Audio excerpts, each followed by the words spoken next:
আরে একদম ছোট হয়ে যায়। আরে বড় একে ডাইরেক্ট মেরে দে না। হ্যাঁ তারপর কি করবি? বাস্ট করেছে কেবিলটা কোনটা পুড়ে রয়েছে দেখ, যদি নিউট্রালটা লাগানো থাকে তাহলে নিউট্রাল ফেসটা দিয়ে দে, বুঝতে পেরেছিস? যে কোনো একটা বন্ধু মুখ ফেটে বার করে নিয়ে মাল দিয়ে দে, ফেজে ফেজে নিউট্রাল নোট দে। ওনি বুঝি যাচ্ছে।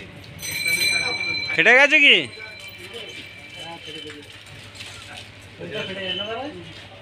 ফেসটা নিয়ে মেরে দে, নিউট্রালটা থাক, লাগানো থাক। ঠিক তো বাবা কো দাঁড়িয়ে ছিল না। হ্যাঁ বাবা কো দাঁড়িয়ে ছিল। দেরি করলে আপনি দিবেন না, বিভিন্ন পূজা জাদু সব করব এটা এই মা কি বল? মানে চালু হবে তাই তো, ভোল্টি চালু হবে। হ্যাঁ ওর মুখটা কেটে দিয়েছিস? সব ঠিক আছে।